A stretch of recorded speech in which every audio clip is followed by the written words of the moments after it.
ဒီလူဟာအင်အားအကောင်းဆုံးကုသရေးဆရာဟီလ်တယောက်ဖြစ်နေရင်တော့မှတနေ့မှသူတစ်ပါးရဲ့အထင်မြင်သေးခြင်းကိုခံရလိမ့်မယ်လို့ဘယ်တော့မှမမျှော်လင့်ထားခဲ့ပါဘူးဂျက်ရဲကုသခြင်းမော်တက်ဟာအလွန်အမင်းအစွမ်းထက်လွန်းတာကြောင့်တိုက်ပွဲတိုင်းမှာသူ့အသင်းဖော်တွေရဲ့ဒဏ်ရာတွေကိုချက်ချင်းဆိုသလိုပြန်ကောင်းစေခဲ့ပါတယ်ဒါဟာဘယ်လောက်ထိလဲဆိုရင်ဒဏ်ရာရခဲ့တဲ့တခြားအသင်းဖော်တွေကသူတို့ကိုသူတို့ဒဏ်ရာရသွားမှန်းတောင်သတိမထားမိပဲသူတို့အင်အားကြီးလွန်းလို့ရန်သူကိုအလွယ်တကူနိုင်တာလို့ပဲရိုးရိုးရှင်းရှင်းထင်မြင်ခဲ့ကြပါတ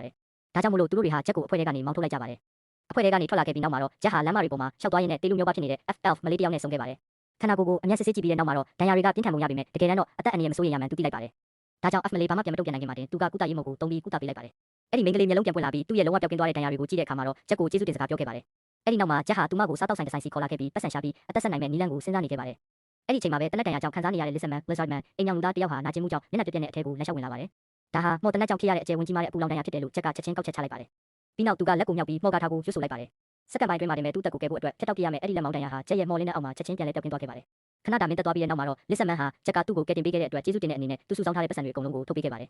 ါတယ်သူ့ရဲ့ပထမဆုံးသောလောက်အားခအစစ်မှန်ကိုလက်ထဲရရှိပြီးတဲ့နောက်မှာတော့ဂျက်ဟာစေကန်းတစ်ခုဖွင့်ဖို့စိတ်ကူးရခဲ့ပါတယ်ဒါပေမဲ့သူဟာစင်ရဲသားရက်ကွက်မှာမွေးဖွားခဲ့ပြီးတရားဝင်တင်တန်းတွေမတက်ရောက်ခဲ့ဘူးလားကြောင့်နိုင်ငံတော်ရဲ့စေကူတောက်ခွင့်လိုင်စင်ကိုရရှိဖို့ဘယ်လို့မှမဖြစ်နိုင်ပါဘူးဒါကြောင့်သူကဝေးလံတဲ့နေရာတစ်ခုကိုရှာဖွေပြီးတရားမဝင်ဆရာဝန်တယောက်အနေနဲ့လုပ်ကံကိုဆုံးဖြတ်ခဲ့ပါတယ်ညဘက်မှာရှောက်သွားပြီးတဲ့နောက်ဂျက်ဟာဆုံးဖြတ်ထားတဲ့အိမ်ကြီးတစ်အိမ်ကိုမတော်တဆတွေ့ရှိခဲ့ပါတယ်အဲ့ဒီနေရာမှာဘယ်သူမှမနေဘူးလို့သူထင်ခဲ့ပေမဲ့အတွင်းထဲကိုခြေလန်းလန်းလိုက်တဲ့အခိုက်အတန့်မှာပဲအရေးတစ်ခုကသူ့ကိုတိုက်ခိုက်လာပါတော့တယ်တစီလိုလိုပုံရိပ်နဲ့အစမတန်ပြင်းထန်တဲ့ဖိအားတွေကြောင့်ဒါဟာဖုတ်ကောင်ရဲတွေရဲ့အရှင်သခင်ဖြစ်တဲ့ Necromancer ဘုရင် Necromancer King အန်နာမန်နဲ့ဖြစ်တယ်ဆိုတာတန်တရားဖြစ်စရာမလိုပါဘူးသူမကအပြင်ဘက်မှာလူသားတယောက်လိုထင်ရပေမဲ့တယောက်ယောက်ကိုထိလိုက်ရုံနဲ့တင်သူတို့ရဲ့အသက်ဝိညာဉ်ကိုအလွယ်တကူခိုးယူနိုင်စွမ်းရှိပါတယ်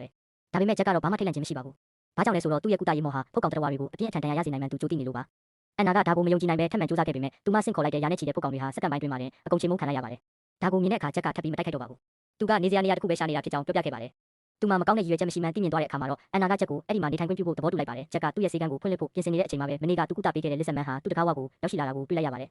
ယ်အဲ့ဒီလူကသူ့ရဲ့အမဖြစ်သူကိုကုသပေးဖို့ဂျက်ကိုတောင်းပန်ခဲ့ပြီးအဖိုးအခါကိုလည်းမြင့်မြင့်မမပေးမယ်လို့ပြောပါတယ်ခဏလောက်ကြည့်လိုက်ရုံနဲ့တင်အမဖြစ်သူရဲ့လက်မောင်းဟာအဆိပ်ရှိတဲ့မော်တနက်အမှန်မှန်ထားရုံနဲ့မကပဲအတွင်းထဲမှာကြံခဲ့တဲ့ကြီးစံအစအနာတွေကဘေးပတ်ဝန်းကျင်ကကြွက်သားတွေကိုတဖြည်းဖြည်းတိုက်စားနေတယ်ဆိုတာဂျက်ကသိလိုက်ပါတယ်ဒါကိုကုသဖို့ကရိုးရှင်းပါတယ်လက်မောင်းကိုဖျက်တောက်ပစ်ပြီးမှပြန်လဲရှင်းတန်စေ regenerate ဖြစ်ပါတယ်လက်ပြတ်သွားတာကိုမော်ပညာနဲ့ပြန်ပေါက်အောင်လုပ်နိုင်တဲ့သူမျိုးတစ်ခါမှမကြားဘူးလားကြောင့်ဆိုဖီယာကဒါကိုယုံကြည်ဖို့ခက်ခဲနေခဲ့ပါတယ်ဂျက်ကသူ့ရဲ့မော်ဆွမ်းအားကိုစတင်အသုံးပြုလိုက်တဲ့အခါမှာတော့သူမရဲ့အယိုးတွေဟာညံ့ညံ့ဆန်ဆန်နဲ့မြင်သာထင်သာပြန်လဲကြီးထွားလာခဲ့ပါတယ်အာယုံကြောတွေကိုပြန်ဆက်ပေးပြီးလက်မောင်းကိုပြန်လဲတိဆောက်ပြီးတဲ့နောက်မှာတော့ဆိုဖီယာရဲ့ပြတ်တောက်သွားတဲ့လက်ဟာအောင်မြင်စွာပြန်ပေါက်လာခဲ့ပါပြီဆိုဖီယာဟာမြင့်တက်သွားပြီးဂျက်ရဲ့ကုသရေးမော်ကဒီလောက်ထိအစွမ်းထက်နိုင်လိမ့်မယ်လို့ဘယ်တော့မှမမျှော်လင့်ထားခဲ့ပါဘူးဒါကြောင့်သူမကဂျက်ကိုစေကူတောက်ခွင့်အဖြစ်ရွှေတင်ကားပြားတရားချက်ချင်းပေးချေခဲ့ပြီးနောက်သူမတို့ဖွဲ့ကလူတွေဒဏ်ရာရရင်လည်းဒီနေရာမှာပဲလာရောက်ကုသမယ်လို့ပြောခဲ့ပါတယ်ဒါပေမဲ့အဲ့ဒီအခြေအနေကဝန်ပုတ်တွေလူသားကောင်းဆောင် Wolf Leader ရဲ့ဒေါသကိုဆွပေးလိုက်တယ်လို့ဖြစ်သွားပါတယ်ဘာကြောင့်လဲဆိုတော့ပြီးခဲ့တဲ့ရက်ပိုင်းတွင်တိုက်ပွဲတွေမှာပြင်းထန်တဲ့ဒဏ်ရာတွေရပြီးပွဲထွက်သွားတဲ့ Lizardman ဟာနောက်ရက်မှာတင်ကျမ်းမာရေးအပြည့်အဝနဲ့လှုပ်ဝက်ဆန်းကျယ်စွာပြန်ရောက်လာတာကိုသူတတိထားမိလို့ပါဂျက်ကသူတို့ကိုတစ်ချိန်လုံးလှုပ်ဝက်ကုသပေးနေခဲ့တာကိုသိသွားပြီးတဲ့နောက်မှာတော့ဝန်ပုတ်တွေကောင်းဆောင်လူစီကိုစီဟာဂျက်ကိုရှင်းလင်းပစ်ဖို့ဆုံးဖြတ်ပြီးဂျက်ရဲ့စေကန်းကိုအရင်ဆုံးလာရောက်ဖြစ်စီပါတော့တယ်ဒါပေမဲ့သူမအံ့ဩသွားရတာကတော့တာမန်ရုပ်ပိုင်းဆိုင်ရာတိုက်ခိုက်မှုတွေဟာဂျက်ကိုဘာမှမထိခိုက်နိုင်တာပါပဲလူစီကဒါကိုမြင်ပြီးဒေါသတကြီးဖြစ်နေတဲ့အချိန်ဆူညံတန်တွေကြောင့်အန်နာနိုးလာခဲ့ပါတယ်သူမကဝန်ပုတ်တွေလူသားတွေကိုသင်ခန်းစာပေးဖို့မော်ပညာကိုသုံးခါနေအချိန်မှာပဲဂျက်ကအရေးကြီးတဲ့အခိုက်အတန့်မှာဂျားကဖြတ်ပြီးသူမကိုတားဆီးလိုက်ပါတယ်ဒါကြောင့်ဒါဝန်ပုတ်တွေလူသားတွေဟာအသက်ဘေးကနေတီတီလေးလွတ်မြောက်သွားခဲ့တာဖြစ်ပါတယ်ဒါကိုမြင်တဲ့အခါလူစီကဂျက်ဟာအန်နာရဲ့တခင်ဖြစ်ရမယ်လို့ယူဆလိုက်ပါတယ်ဒါကြောင့်သူမဟာချက်ချင်းပဲသူမရဲ့လူတွေကိုတူးထောက်ခိုင်းလိုက်ပါတယ်ဝန်ပုတ်တွေလူသားတွေဟာ Necromancer တွေနဲ့ Vampire တွေလိုမျိုးမြင့်မြတ်တဲ့မျိုးနွယ်စုတွေကိုဗီဇအရာကြောက်ရွံ့တက်ကြဂျက်ဟာသူတို့ရမဆိုင်ရဲတဲ့သူမျိုးတဘာဝကြကြဖြစ်သွားပါတယ်တစ်ဖွဲ့လုံးကဂယုဏတက်ဖို့တောင်းပန်နေကြတာကြောင့်ဂျက်ကလည်းသူတို့ကိုစိတ်ထဲမထားဖို့ဆုံးဖြတ်လိုက်ပါတယ်ဒါပေမဲ့နောက်တစ်ရက်မှာတင်ပဲပြဿနာတစ်ကထပ်မံတကားခောက်လို့လာပြန်ပါတယ်ဒီတစ်ချိန်မှာတော့ရောက်လာတဲ့သူတွေကအောက်ကပြား Halford မျိုးနွယ်စုတွေဖြစ်ပြီးသူတို့ကယောဂတစ်ခုကိုကုသပေးဖို့ဂျက်ကိုလာရောက်တောင်းဆိုကြတာပါလူနာကမလှုပ်ရှားနိုင်တော့ဘူးလို့ကြားသိရပြီးနောက်မှာတော့ဂျက်ကကိုယ်တိုင်သွားရောက်ပြီးကွင်းစင်ကုသပေးဖို့ဆုံးဖြတ်လိုက်ပါတယ်သူတို့ဟာကူတစ်ခုတည်းကိုရောက်ရှိလာကြပါတယ်ဂျက်ရဲ့တရားမဝင်ကုသပေးသူတယောက်အနေနဲ့ကြော်ကြားမှုဟာစင်ရဲသားရက်ွက်တစ်ခုလုံးမှာပြန့်နှံ့နေပြီဖြစ်တာကြောင့်အောက်ကပြားခေါင်းဆောင်အယ်လီလိုဝေကသူ့ပေါ်အလွန်ရင်ကျေးပြူနာစွာဆက်ဆံပါတယ်ဂျက်ကအယ်လီမှာအပြင်ပန်းတန်ရာမရှိတာကိုတွေ့ရတဲ့အတွက်ပြဿနာကခန္ဓာကိုယ်အတွင်းပိုင်းမှာရှိနေရမယ်လို့သိလိုက်ပါတ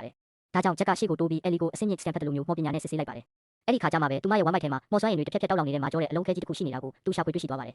တယ်အဲ့ဒါကတော့ထိတ်လန့်စရာကောင်းတော့အောင်တရားရှိတဲ့ပောက်ကွဲစေတတ်တဲ့မော်ကြောက်တုံး explosive magic stone ဖြစ်နေပါတယ်ဂျက်ကဒါကိုတစုံတစ်ယောက်ကသူမကိုအတင်းအဓမ္မမျိုးချခိုင်းလာလားလို့ထိတ်လန့်တကြားမင်းမြန်းတဲ့ခါမှာတော့အယ်လီကသူမငက်ကြည့်ကြပြီးအဲ့ဒီမော်ကြောက်တုံးကိုထမင်းစုပ်အောင်မိပြီးမတော်တဆမျိုးချမိလိုက်တာပါလို့အာကိုရမယ်စွာဝန်ခံခဲ့ပါတယ်ဒါကိုကြားတော့ဂျက်မှာစကားအမ်းသွားရပါတယ်မထွက်ခွာခင်မှာသူကအယ်လီကိုအဖြေရှာပေးခဲ့ပါတယ်ဒီတိုင်းပဲထားလိုက်မယ်ဆိုရင်ဒါဟာအစာချေစနစ်ကနေတဘာဝအတိုင်းဖြတ်တန်းပြီးပြန်လဲဆွတ်ထုတ်သွားလိမ့်မယ်လို့ပြောပါတယ်ဒါပေမဲ့အယ်လီကအဲ့ဒီနီလန်ကိုညှင်းပယ်ခဲ့ပါတယ်ဘာကြောင့်လဲဆိုတော့သူမကြောက်တုံးကိုမျိုးချစဉ်တုန်းကအပိုင်းစာအသေးလေးတစ်ခုကိုမတော်တဆကိုက်မိသွားခဲ့လို့ပါအကယ်၍အဲ့ဒီကြောက်တုံးကိုအနှဲငယ်များလှုပ်ဆောင်မှုပေးမိုံနဲ့တင်ပောက်ကွဲသွားနိုင်ပါတယ်ဂျက်တောင်မှဒါကိုမဖြေရှင်းနိုင်တာကိုမြင်တဲ့အခါအယ်လီကသူမရဲ့အမွေနှစ်ဒါကြောင့်သူကအယ်လီရဲ့ရှေ့မှာရက်လိုက်ပြီးမော်ခွဲစီတာ magic cutting blade ကိုဆင့်ခေါ်လိုက်ပါတယ်ပြီးတော့စက္ကန့်ပိုင်းတွင်းမှာတင်ပဲအဲ့ဒီမော်ကြောက်တုံးကိုအထဲကနေတန်တန်ရှင်းရှင်းဖယ်ရှားပေးလိုက်ပါတယ်ဘေးကလူတွေအားလုံးမြင်လိုက်ရတဲ့အရာကြောင့်မြင့်တက်သွားကြပါတယ်သူတို့ရဲ့တုတ်ပြန်မှုတွေကိုမြင်တော့ဂျက်ကအကြောင်းပြချက်ကိုရှင်းပြပါတယ်ပြီးနောက်သူကရှင်းပြချက်ကိုအဆုံးသတ်လိုက်ပြီးအဲ့ဒီနေရာတင်ပဲမော်ကြောက်တုံးကိုလက်နဲ့ချေမှုန်းပစ်လိုက်ပါတယ်အဲ့ဒါကတော့ off ကပြမျိုးနွယ်စုတစ်ခုလုံးကိုမှုံမှုံညံ့ညံ့ချေမှုန်းပစ်နိုင်တဲ့အရာဖြစ်ပါတ